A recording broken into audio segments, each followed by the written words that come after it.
Hey guys, I want to show you something we like to give to patients when they're dealing with some sort of low back pain, specifically when they're having a lot of pain going forward. So a lot of times low back pain is caused, by a simple act of just bending over and picking like a pencil off the ground, something like that. That can really flare stuff up, because one of the most vulnerable positions for our low back is being in this flexed position. It's just there's not as much, I guess, protection around the area of the spine as there are for like just bending backwards through there. So, when we see something like that, where let's say maybe slouching, sitting at your desk all day, like I just said, the simple act of bending forward tends to cause quite a bit of pain in the low back.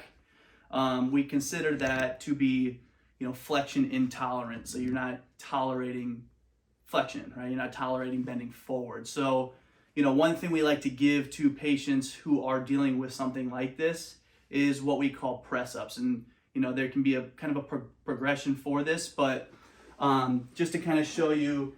And the reason why we want to do this is because maybe in your mind you might think, well, if I just keep stretching out or keep trying to work out these muscles down here, it'll get better.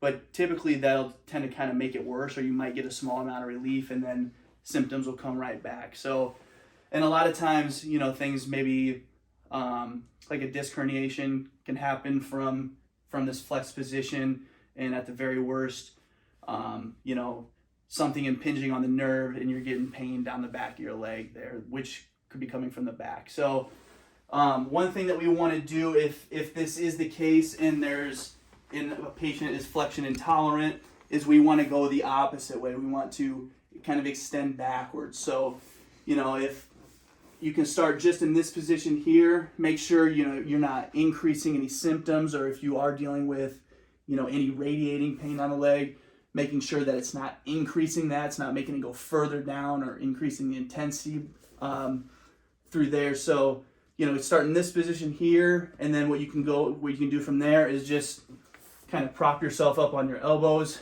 hang out there for a little while, as long as, again, it's not increasing severity, increasing a whole lot of symptoms through there. We can start to progress a little bit further here. So, and then this is where we kind of get into the press ups part of it. So we're going to come here, hands under the shoulders here, and nice and easy. We're just lifting up. And what we want to do with this is make sure we want to keep our pelvis and our hips on the table, on the ground, wherever you're at, and we're extending backwards up this way through kind of that low back up through that mid and upper back. So you can do this, for a few reps frequently throughout the day. If it's a super acute thing, I would do more frequently.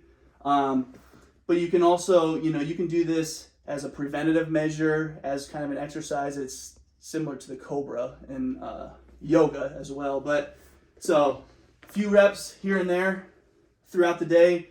And as long as you're not, you're not having severe, it's not increasing your pain, increasing symptoms, it's a green light go. So keep going with that. You can do that for preventative stuff, or if you are dealing with an actual, flexion intolerant injury of some nature. But it's always good to get checked out, be seen by a healthcare provider before just, knocking a bunch of those out. So hope that helps. Hope that explains a little bit about why we prescribe some of that, prescribe that exercise sometimes when we see that with patients. And we'll be back soon with something new.